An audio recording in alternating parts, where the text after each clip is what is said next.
Hey everyone! Welcome back to the English Leap Podcast, your go-to English podcast for learning English and leveling up your life. I'm Erin. And I'm Evan. If you've ever felt like starting over, but had no idea where to begin, this one's for you.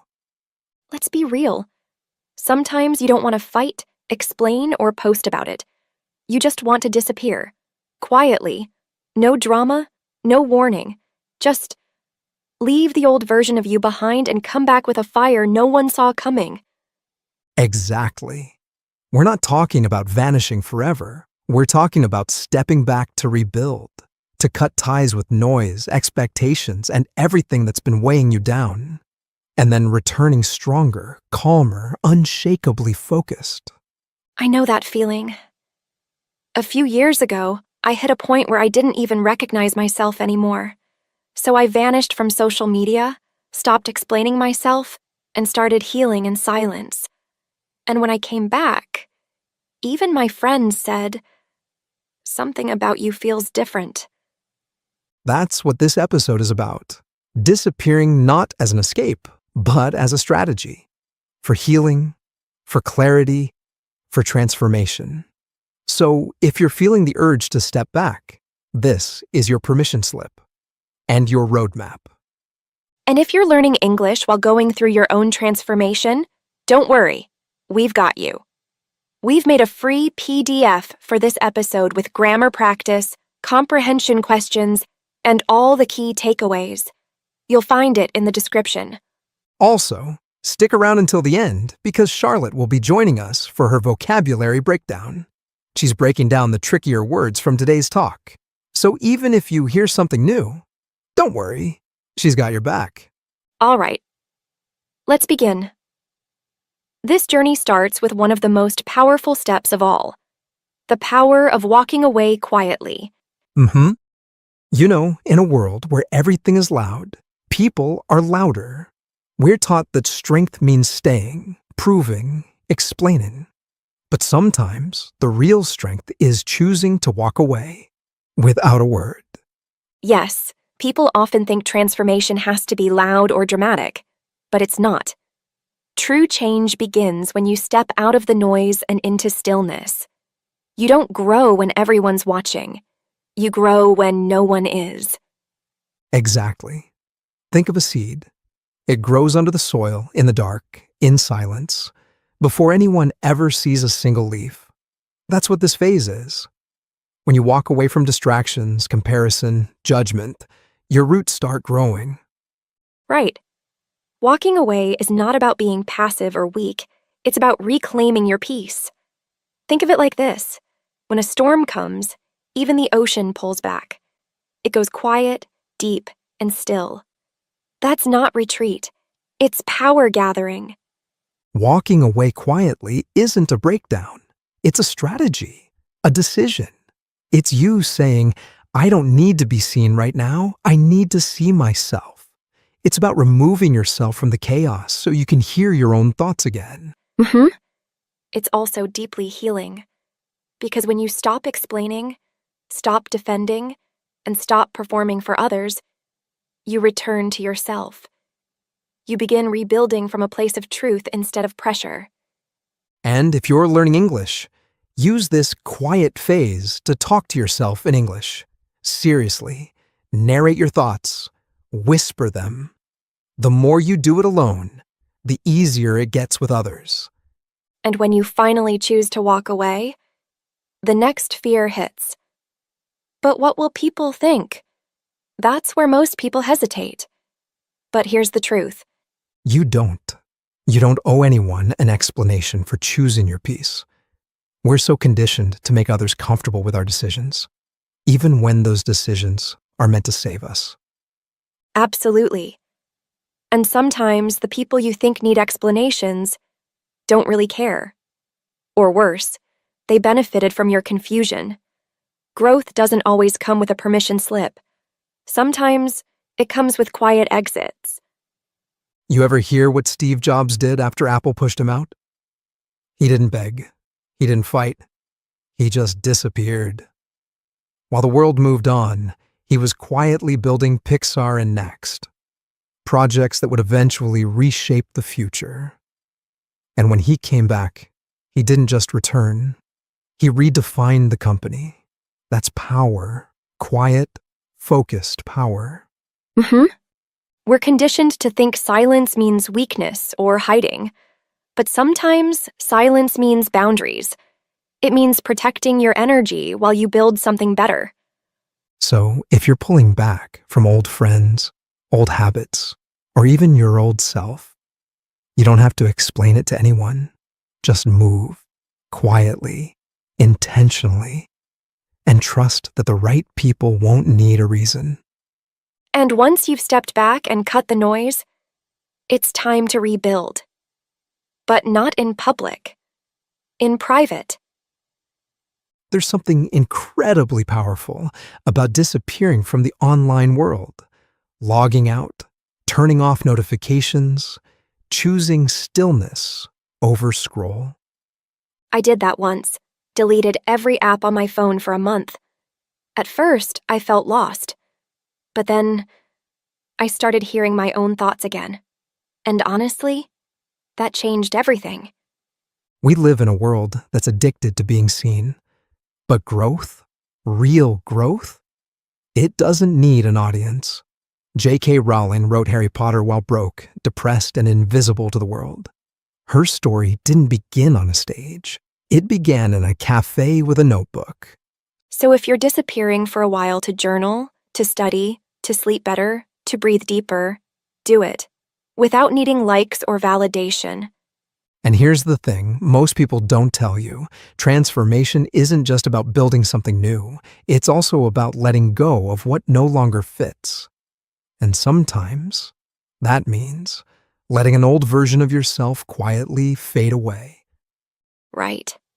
Not every part of you is meant to go with you into the next chapter. Some habits, some mindsets, some ways you used to cope.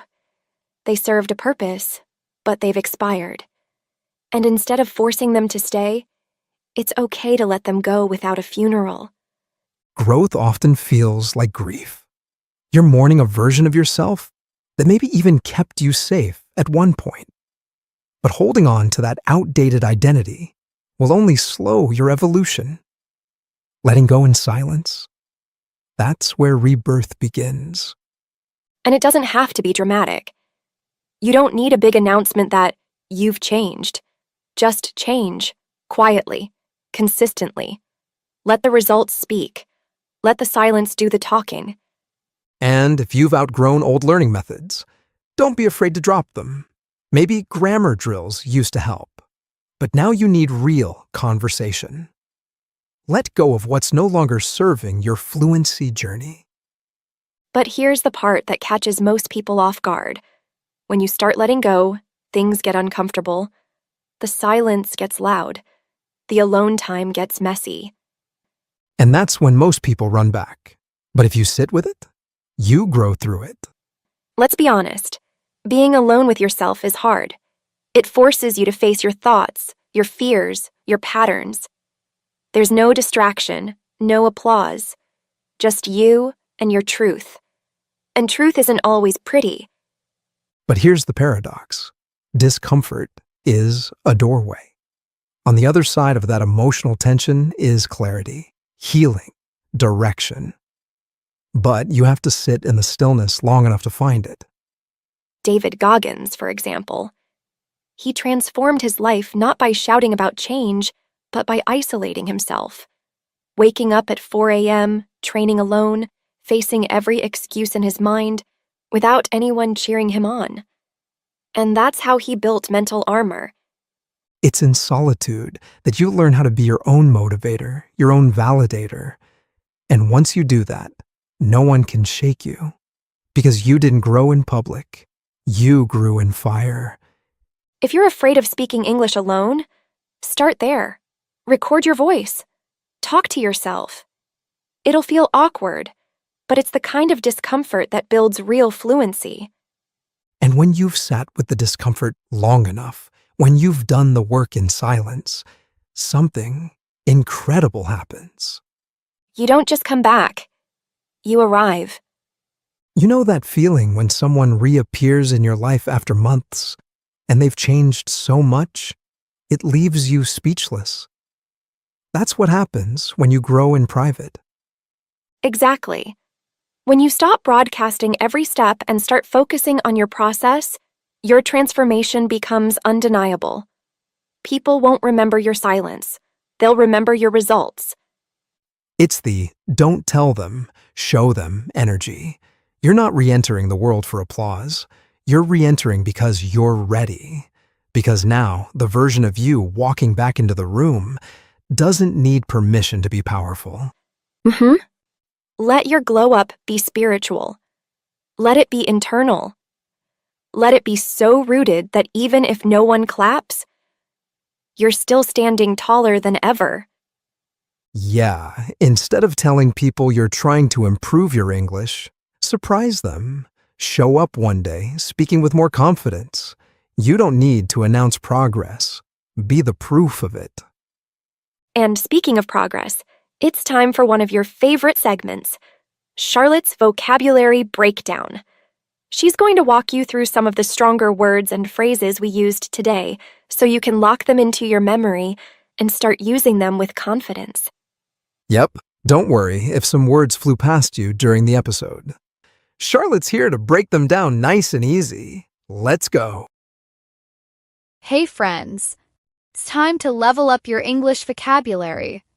Let's go through some powerful words and phrases we used in today's episode. Vanish, meaning to disappear suddenly or completely. Example, the fog began to vanish as the sun came up. Recognize, meaning to identify or acknowledge something or someone. Example, I didn't recognize her after she changed her hairstyle. Roadmap, meaning a plan or guide that shows how to reach a goal. Example, he followed a clear roadmap to improve his health. Passive, meaning not actively participating or responding. Example, she remained passive during the discussion. Retreat, meaning to withdraw or move back, especially for rest or safety. Example, he took a weekend retreat in the mountains to relax. Strategy, meaning a careful plan for achieving a goal. Example, their business strategy helped them grow quickly. Owe, meaning to have a debt or obligation to give something to someone. Example, I owe you a big thank you for your help. Intentionally, meaning done on purpose, not by accident. Example, she intentionally avoided eye contact. Incredibly, meaning extremely or surprisingly. Example, that movie was incredibly inspiring. Stillness, meaning a state of being quiet and calm. Example, I enjoyed the stillness of the early morning. Validation, meaning the act of confirming someone's feelings or worth. Example, he constantly looked for validation from others. Mourning, meaning the expression of deep sadness, especially after loss. Example, she was in mourning after her grandmother passed away. Evolution, meaning the process of gradual change and growth. Example, his evolution as a speaker was impressive. Catch off guard, meaning to surprise someone unexpectedly. Example, the question caught me off guard during the interview. Applause, meaning the sound of people clapping to show approval. Example, the audience gave a loud applause after the performance. Solitude, meaning the state of being alone, often by choice. Example, she enjoyed her moments of solitude in nature. Speechless, meaning unable to speak due to shock or strong emotion. Example, I was speechless when I saw the surprise party. Undeniable, meaning clearly true or impossible to reject. Example, her talent is undeniable. Spiritual. Meaning. Related to the soul, inner peace, or a deeper meaning of life. Example. Meditation helps her feel more spiritual and calm. That's it for today. Start using these words little by little in your own sentences. The more you use them, the more natural they'll feel. Back to you, Erin and Evan. Thanks, Charlotte. That was super helpful, as always. And to everyone listening, remember this. Growth doesn't need an audience. Some of your biggest breakthroughs will happen in silence. Exactly. So if you're in that season of disappearing, resetting, and rebuilding, stay there, trust it. The work you're doing now is shaping a version of you the world hasn't even met yet. And don't forget, you can download today's free PDF from the description. It's packed with comprehension questions, grammar exercises, and everything we talked about, so you can practice English while building a stronger mindset. Thanks for being with us today on the English Leap podcast. Keep growing quietly. Keep speaking confidently. We'll catch you in the next one. Until then, keep moving, keep learning, and when the time is right, Shock the world.